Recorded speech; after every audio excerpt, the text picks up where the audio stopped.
TopMedTalk. All right. Well, hello, everyone. I'm Desiree Chappell, and this is TopMedTalk. We are here in Orlando, Florida for Anesthesiology 2019, the annual meeting of the American Society of Anesthesiologists. Now, with over 14,000 delegates, this is the largest gathering in anesthesiologists and anesthesia providers in the world. Now, I'm usually joined by my co-host, Editor-in-Chief Monty Mythen, but Monty was awarded Carey Man of the Year, which is very interesting. As soon as he gets here later tonight and tomorrow, he'll tell us all about it, but congratulations to you, Monty. Standing in your place, and I'm getting very used to sitting over here to my left, is our friend, TopMedTalk, friend of the family, Mike Grocott. Mike, how are you? All good, Desiree. All good, as always. Thank you for hanging out with us today on TopMedTalk, Mike. Pleasure, and looking forward to this next chat. Yeah, absolutely. So this is our third year here, and we are on booth 730 in the trade exhibition. So if you're around, please stop by booth 730. We want to graciously thank our sponsors for the booth this year, Edwards Life Sciences. Now, they're right across the way from us in booth 727, so be sure to stop by, say hello over here on 730, say hello over to the Edwards folks. We also want to say thank you to the ASA for support of TopMedTalk during the meeting and during this year. We really appreciate the engagement from them and the desire to share knowledge with the world through TopMedTalk. Now, today I had a chance to catch up with a past guest on TopMedTalk, Robert Morris, who is a chief resident at Temple. Robert, he's standing out there in the audience with our silent disco headphones on. Hey, guys. Robert was with us at the SCA, the Society for Cardiovascular Anesthesiology, and he was presenting a poster there. He's the chief resident, and so when I saw him, I'm like, okay, chief, go get some of your residents who presented at the ASA this year, and let's chat with them. So we have the opportunity to sit down with Dane Grenda and Noreen Tiangco, which I hope I got that right, Noreen. You did. Did I get it right? Yes. All right. Well, thank you guys so much for sitting down and joining us. When I was telling Mike that we get to sit down with some residents, he was excited. He's like, okay, I'm going to grill them about what their presentations are. I'm going to be nice. No, well, you guys have already been through it. So you presented this morning, yeah? Yes, ma'am. Yeah, and how did that go? I think it went well. Yeah? Were you nervous? I don't think so. Good. Honestly, I was nervous. It's my first time doing this in an anesthesiology conference, and I'm a first-year Temple University Hospital anesthesiology resident, and I was able to go with the support of my program.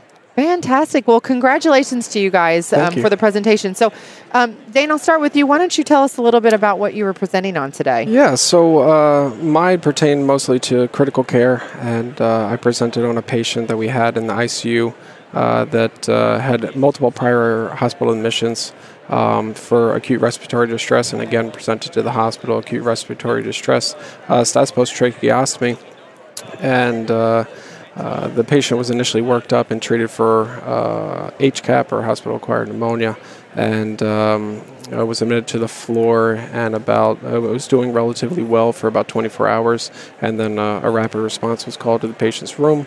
The patient was unresponsive, tachypneic, hypotensive, tachycardic, and probably the most profound thing was that the patient, when we came into the room, was bright yellow. So we quickly transferred the patient down to the ICU. Had central access, resuscitative measures began. And, probably within 2 hours we had labs return, and hemoglobin was about 8.1, white count had skyrocketed to about 60,000, lactic acid around 20, and potassium had jumped up to around 7.4. And it was kind of unclear at that point what was going on, because the patient had already been on antibiotics for about 24 hours, resuscitated appropriately. And it seemed like over the course of the following 2 hours, she gradually decompensated to the extent that she needed multiple pressors, and repeat labs came back, and her hemoglobin had dropped just in the course of 3 hours down to about 3, which is very alarming. We transfused blood immediately, and I guess the big issue that we brought up was how long it takes to get certain labs back. And the patient eventually tested positive for mycoplasma pneumoniae, antibody IgM, which is pretty consistent with the picture and the severe hemolysis that she was having. However, based on the multi-organ dysfunction that we were seeing, it's kind of rarely reported, if at all. And I kind of touched on the pathogenesis, or remains relatively unclear which thing comes first. Obviously, the severe hemolysis could definitely lead to multi-organ dysfunction, but I guess bringing to mind that mycoplasma pneumoniae needs to be kept in the differential. And in certain hospitals, testing both sputum and serologic methods either takes a really long time or is unavailable altogether. And like I said, it's important to keep in the diagnosis, and a prompt diagnosis could have important therapeutic implications. Yeah. Okay, so, and what happened next? How did you manage all this? How did it play out? The patient gradually improved after transfusion. I had a nice chart. Over the course of about 6 hours, hemoglobin gradually stabilized, hematocrit went up, and the patient actually did quite well and was discharged from the hospital about a week later. Yeah. What was the treatment? The patient was initially started on broad-spectrum antibiotics, vancomycin. We switched to macrolides simply because the treatment of mycoplasma pneumonia, because it's a organism without a cell wall, typically antibiotic treatment is geared towards protein synthesis, macrolides, for example. And the kidneys? So the renal and liver failure is not reported at all, and typically the picture that we saw, it was an acute kidney injury, which gradually improved over the course of several days. She did require the assistance of our nephrology colleagues, and she was placed on continual renal replacement while in the ICU, but her kidneys fully recovered, thankfully. Great result. Yes, yes, but definitely scary. And did you get any mean questions when you were presenting? Not at all. Everyone was quite cordial. Damn. That's not fair. That's really interesting. Well, congratulations. Thank you. Nice work on that. Good job. Yeah.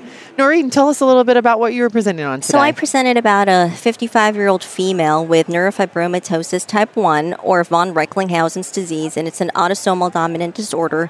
It has manifestations neurologically, cardiovascularly, respiratory, and the GI systems, everything you could think of. And on top of that, she also had severe pulmonary hypertension as well as right ventricular failure. The surgery was for a diagnosed pheochromocytoma that was solitary, and she had a robotic laparoscopic assisted right total adrenalectomy.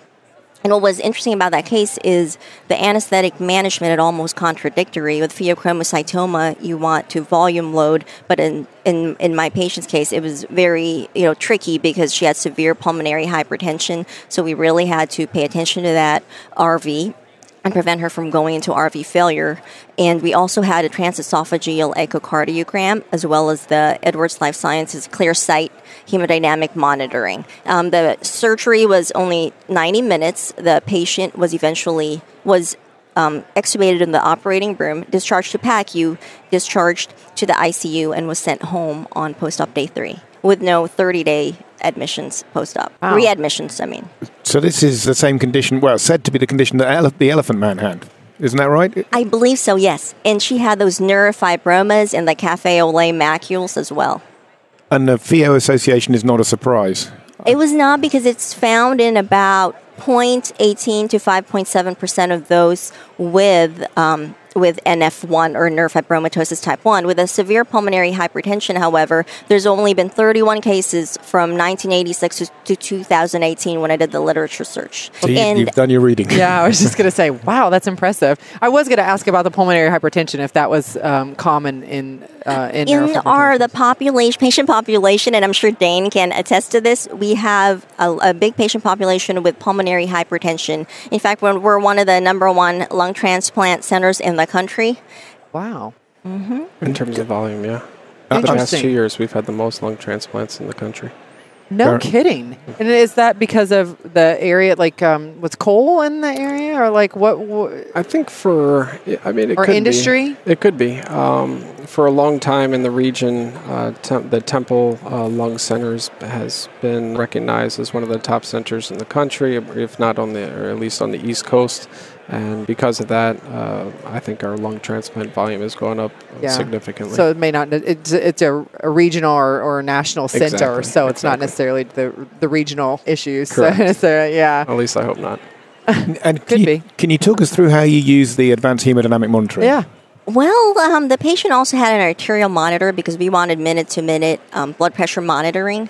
We place it on, I believe, her left pointer finger, and we attached it to the ClearSight monitor along with the EV1000 system, and that's how we used it. And pressors, inotropes, fluids. What were you targeting? How? Oh, well, the intra fluids was 200 cc's of crystalloid, and the EBL was only 50 cc's. Oh, okay. So it was really for fluid management. Yes. And also, I mean, obviously hemodynamic management. Yes, well, and monitoring the RV. The TEE was for the right ventricle. Yeah. Wow, that's really great. Great case. Yeah. Very good case. Well, congratulations for your very first time presenting, and Danish, congratulations to you as well. Thank you. And did you get any mean questions? Yeah. Oh, no, everyone was very engaging. It's changed a bit since I was a resident. When was that, Mike? Yeah, not so long ago. Culture's trying to change. This is a little good. bit. This is good. It's moving in the right direction. Yeah. Then good. Well, guys, thank you so much for sitting down with us. I know it was totally impromptu, but I love it. You were totally prepared, so it was good to go. Yeah, great job. Thank you very much. Thanks so much. So again, you guys are residents at Temple? Correct. So you're going to have all your friends listen to TopMedTalk, yes, right? Yes. All right. Well, thank you everyone to listening to TopMedTalk here at ASA 2019. Be sure to subscribe. So when you guys go back right now, you got to subscribe to TopMedTalk. Okay. Subscribe to TopMedTalk. You're going to enter to win our bespoke, beautiful Marshall amp speaker here. So look forward to that, as well as getting our curated new box sets. So the editor's top picks, the perioperative coach. Be sure to keep an eye out for that in your email box as well. So, and follow us on social media and all those good things. So, Monty, we miss you. We'll see you soon. Mike, thank you again. Pleasure, and enjoy the rest of the meeting. Absolutely. Cheers. TopMedTalk. Just a quick reminder, subscribe to TopMedTalk. We're a daily source of news and conversation focused on perioperative care. We bring you all the latest talk from all the major conferences in the perioperative space. We can also be found on Twitter, Facebook, LinkedIn, Instagram, and we now have a free mailing list with special offers and additional goodies for subscribers. Go check us out at topmedtalk.com. That's www.topmedtalk.com.